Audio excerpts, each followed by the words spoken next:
Halo kita harus selamat datang kembali di channel Hobi Kidal. Di video kali ini aku ditemani oleh Dennis.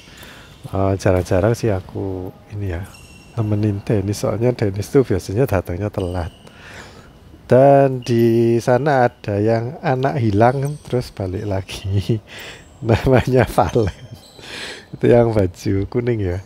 Dan ada satu lagi temannya Dennis namanya Richard. Dulu pernah main di sini sih, bukan main di sini, maksudnya main di sebelah, tapi pernah aku ajak sih. Jadi aku udah pernah tahu ya, bukan orang baru sebenarnya.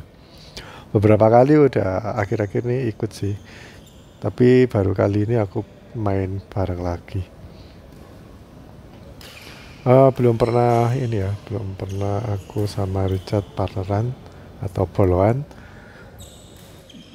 Kalau sama Valen sering boloan terus kapok karena suka nyemes boloe dewek.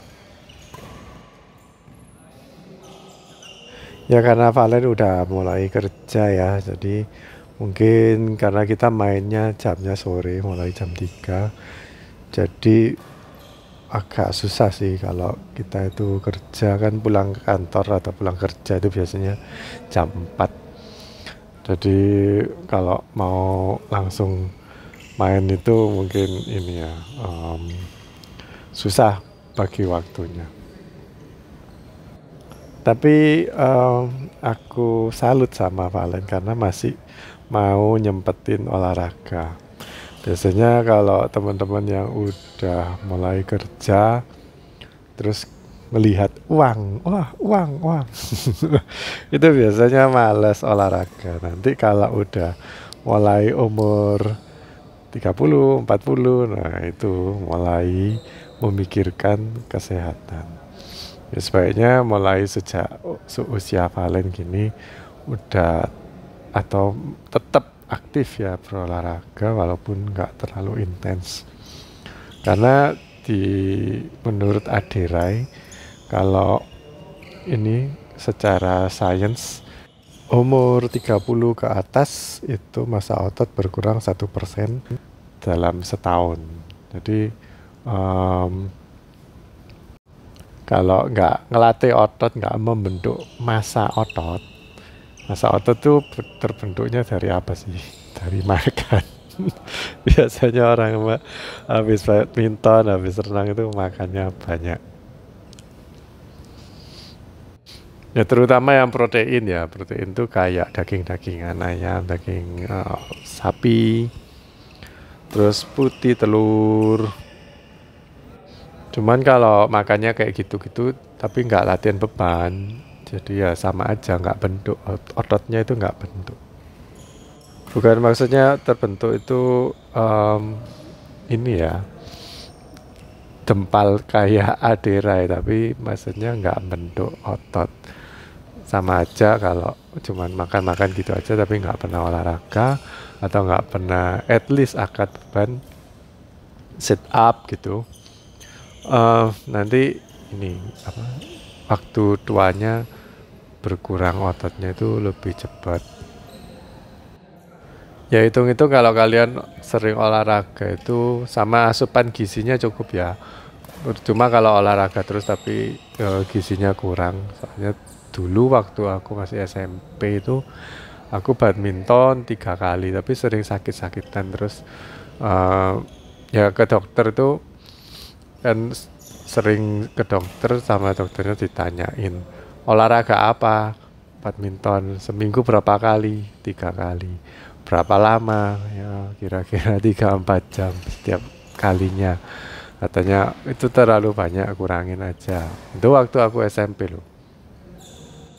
Ya itu karena sebetulnya bukan olahraganya yang harus dikurangin, cuman harus nambahin makanannya. Terus aku waktu SMA ke dokter gizi, jadi ke ahli gizi, karena pinginnya itu tambah tinggi ya, dan juga nggak terlalu kurus gitu. Terus ternyata ya sama dokternya dikasih kayak program diet, bukan diet kurus tapi diet gendut. Ada kayak mesti minum susu, terus makanannya ditaker berapa, kalau makan roti berapa lembar, terus kalau ini nasi itu satu piringnya itu berapa banyak, kayak ditimbang dulu, terus perlu daging berapa, ya itu tugasnya mamaku sih dulu. Kalau aku sekedar makan aja, tapi dikasih kayak obat sama dokternya itu untuk memperbesar lambung, biar nggak cepet kenyang. Eh, Setelah ikut programnya itu ya nambah dikit sih, cuman 2-3 kilo aja. Malah sekarang ini waktu aku aktif badminton, malah lebih kurus sebenarnya dari yang seharusnya. Dengan tinggi 170 sentian itu idealnya 63 kilo. Kalau aku lihat Valen tuh terlalu kurus ya. Kita lihat, walaupun aku sendiri juga kurus, tapi kalau dibandingin sama Valen kayaknya ototnya lebih banyak aku ya. Itu sombong. Ya kayaknya ya, aku kan nggak ngitung. Kalau di dokter itu ada kayak alatnya ini, kayak jangka gitu buat ngukur di kulitnya, dijiwit pakai jangka itu bisa tahu berapa lemaknya itu, tahu.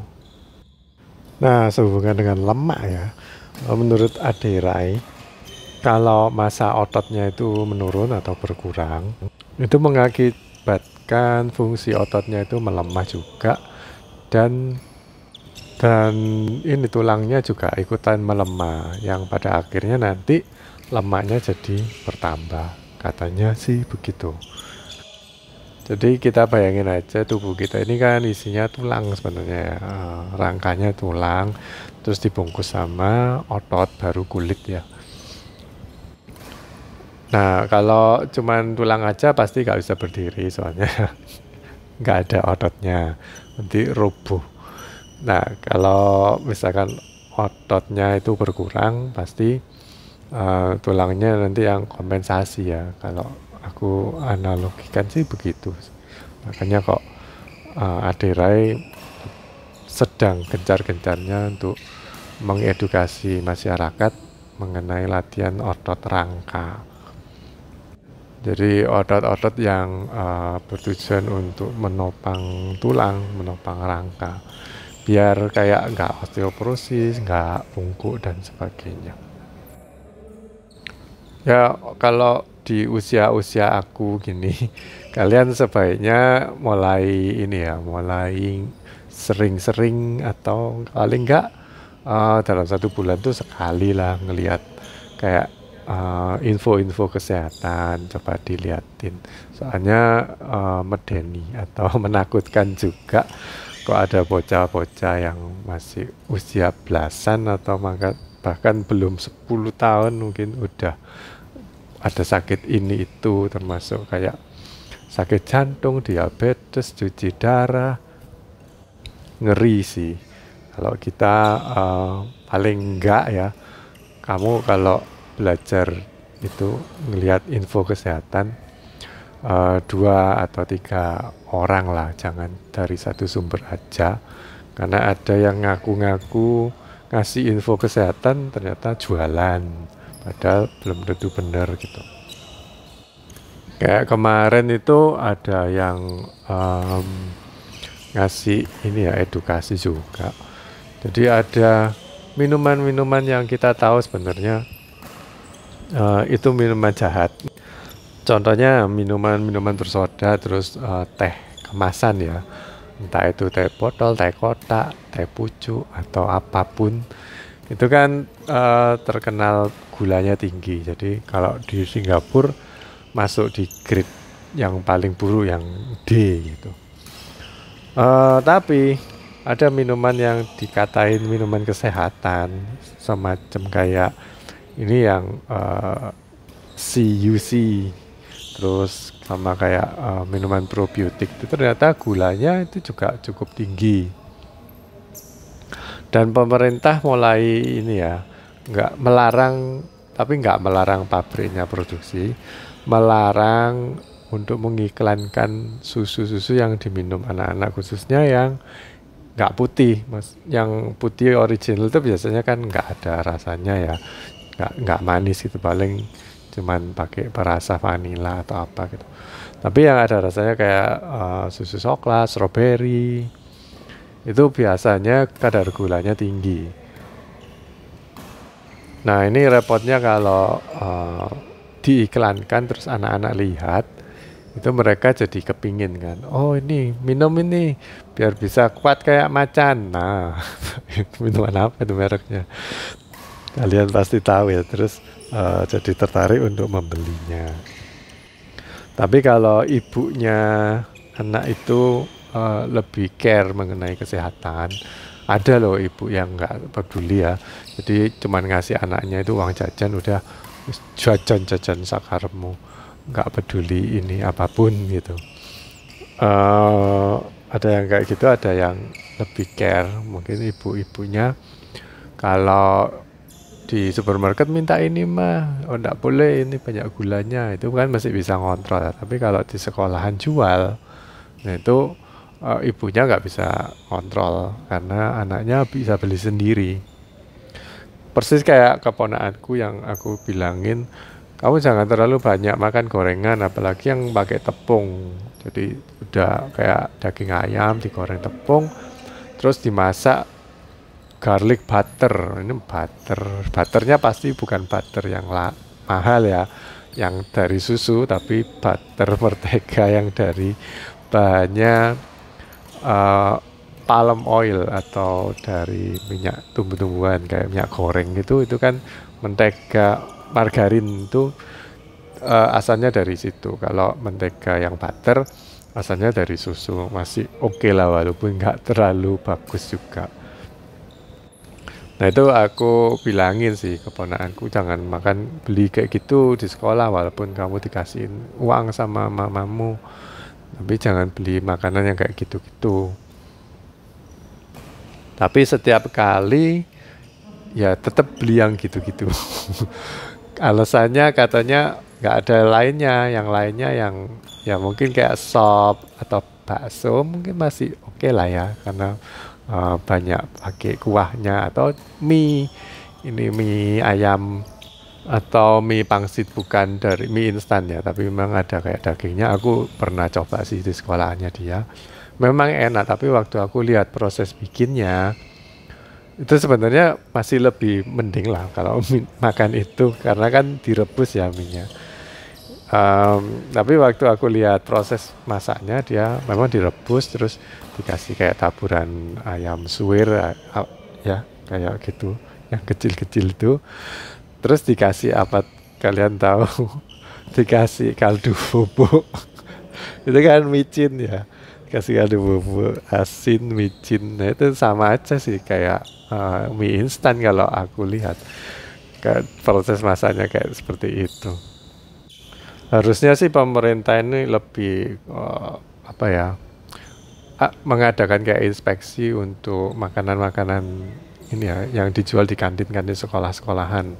Aku rasa itu penting sih, daripada ngasih program makan gratis ya. Memang makan gratis kan memang di ini ya, direncanain, mungkin gizinya udah dihitung sama ahli gizi, ditentuin juga. Tapi aku rasa gak skeptis ya, paling cuman berlangsung 6 bulan gitu udah bubar programnya.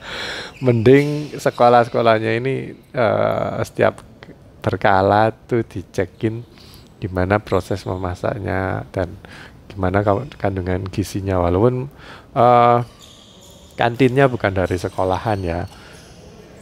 Kan mereka ini ya sewa, yang jual makanan biasanya sewa tempat di sekolahnya. Tapi perlu ada kayak standar sih, kalau misalkan pemerintah nggak mau ya setidaknya dari kepala sekolahnya sih mulai ngatur gizinya, atau lebih peduli apa yang dimakan oleh murid-muridnya. Nah tadi aku juga sempat sebutin tentang protein ya, ada yang telur, ada yang dari daging sapi, daging ayam. Mana yang paling baik? Kalau dulu ada dokter gizi yang ngasih seminar sih, katanya semuanya baik, cuman yang paling enak itu yang B2 katanya gitu. Nah, aku sendiri ya, aku pribadi bukan masalah mengenai halal atau enggak ya, tapi aku memang enggak seberapa suka sih daging yang B2 karena habis makan tuh selalu kayak perutku nggak enak atau lebih kayak sekembung gitu. Jadi aku menghindari sih. Terus kalau ayam, kalau kebanyakan ayam katanya ini jadi asam. Mungkin yang daging sapi itu lumayan bagus sih. Cuman kalau terlalu sering juga dari sumbernya kita harus tahu apakah daging sapinya berkualitas atau enggak. Kalau berkualitas ya mahal, belinya di supermarket.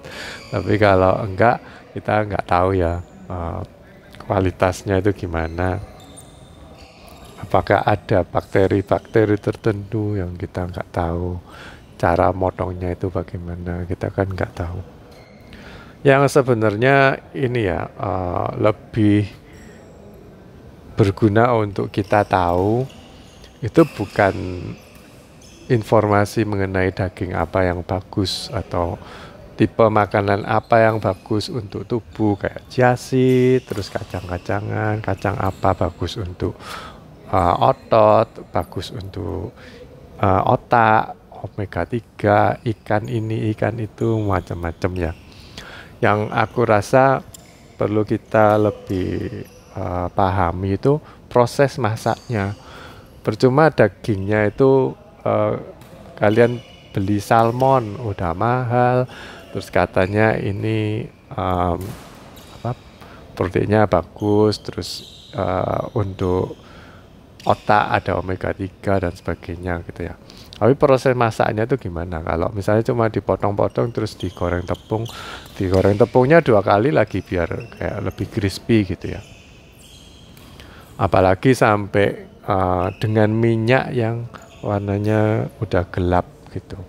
Kemarin aku ke salah satu supermarket yang di situ ada ini ya, ada kayak stand ayam goreng Korea baru, dia baru buka.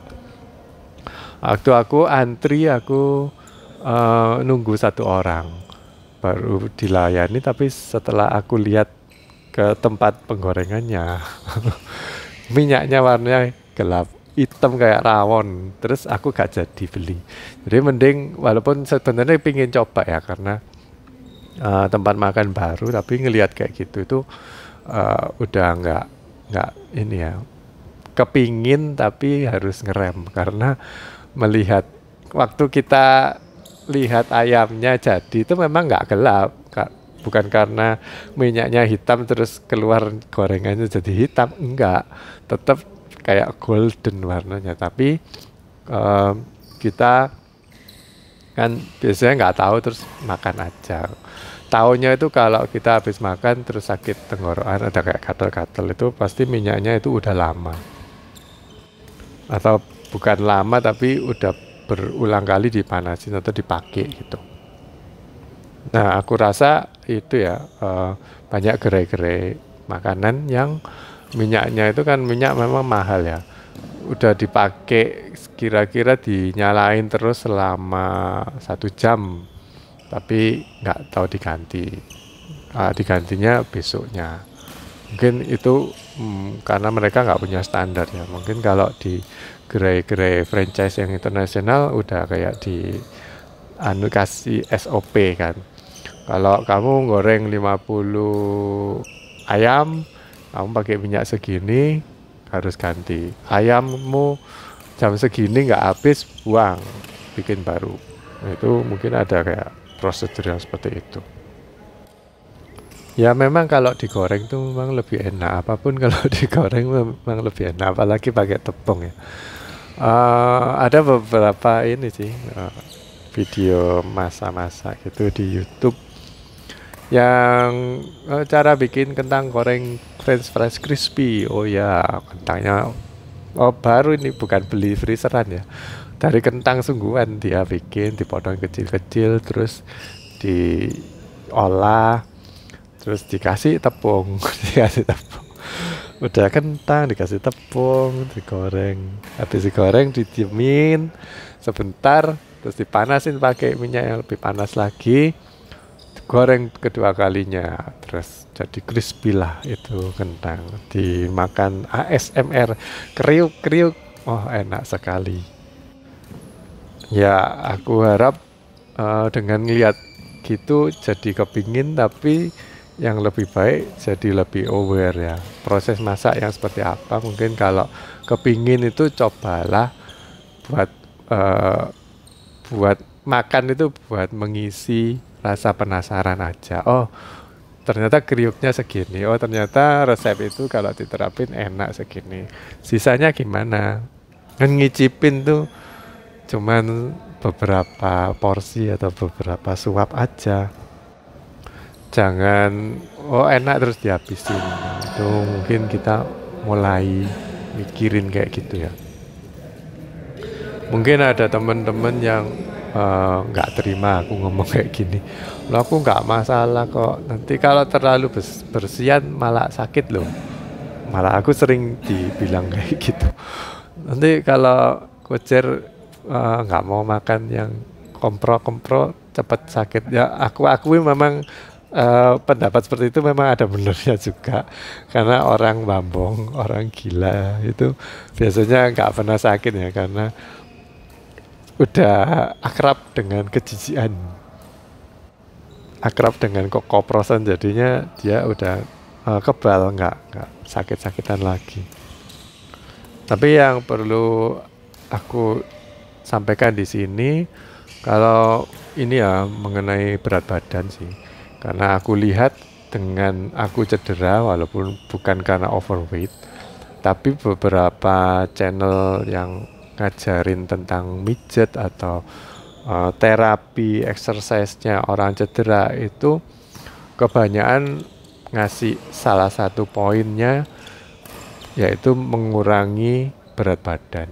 Jadi biar sembuh itu salah satu poin yang lebih ditekankan itu mengurangi berat badan, karena itu sumbernya kayak lututnya, tulang kakinya miring atau cedera di pinggang itu bukan cuman karena pinggangnya yang memang bermasalah atau miring, tapi karena lututnya. Nah, lututnya ini karena apa? Karena berat badan. Jadi itu kayak nyambung terus gitu ya.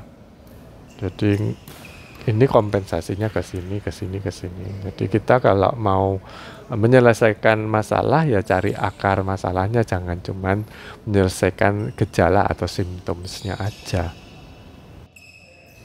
Ya mungkin informasinya kesehatan cuman itu aja. Aku tutup dengan cerita yang kemarin aku lihat salah satu konten di Instagram. Ada orang-orang tua yang di luar negeri ya ini. Itu orang-orang tua usia 70-80 ke atas dilatih di suatu gym. Ngelatihnya itu bukan olahraga ini, bukan kayak senam atau ini angkat beban ya.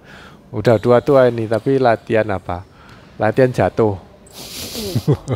Baru tahu kan. Jadi ada satu ini nenek yang sharing katanya beberapa tahun lalu dia jatuh terus ini collarbone atau tulang yang di ini apa ya namanya kalau Indonesia yang di dekatnya dada situ ya, itu patah dan itu sakit sekali dan agak sulit untuk sembuhnya karena udah tua juga. Jadi dia ngikutin program itu, pelatihan bagaimana caranya jatuh biar meminimalisir cederanya biar nggak sampai patah. Soalnya kalau udah ini ya, udah kadung dari kecilnya nggak pernah olahraga, terus duduknya posturnya juga buruk, makanannya buruk, terus overweight itu, dan ini ya puji Tuhan kalau belum mati karena penyakit-penyakit yang lainnya, tapi bisa karena ini jatuh, cuman jatuh sepele Nenek aku dulu juga pernah, cuman ke sandung batu waktu nyiram tanaman di taman gitu, terus tulang pinggulnya patah. Habis satu diganti pen, dikasih pen tulang pinggulnya, terus dia udah bisa jalan, nyiram-nyiram lagi, ganti jatuh, patah lagi pinggul yang satunya. Hebat ya. Jadi eh karena nggak ngikutin pelatihan cara jatuh yang benar.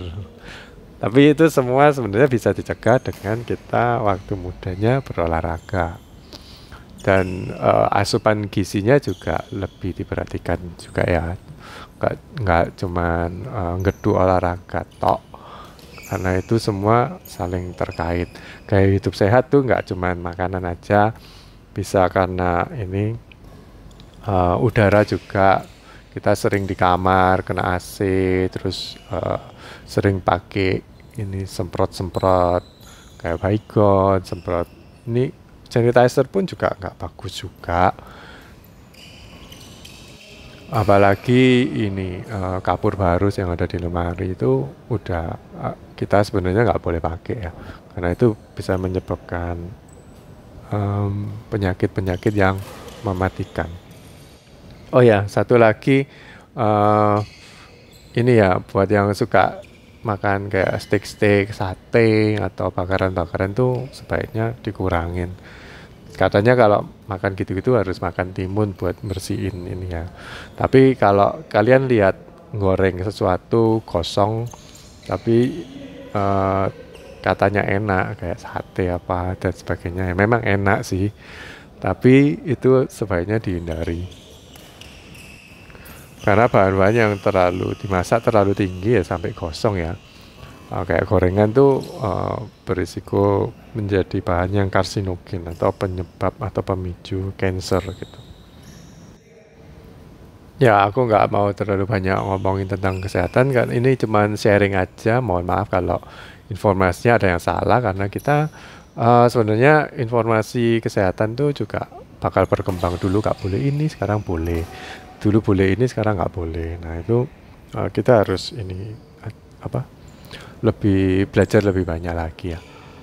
Dan nggak boleh kayak stagnan. Oh dulu aku dapat informasi gini, teman kita ngomong hal yang baru, kita nggak terima. Oh salah kamu. Ini aku dulu belajar gini. Belajarnya kapan? Waktu aku dulu SMA. Itu udah out of date ya. Oke guys, gitu aja video kali ini. Semoga bermanfaat ya. Dan jangan lupa untuk olahraga. Jangan lupa untuk subscribe. Oke guys, sampai jumpa di video berikutnya ya. Bye bye.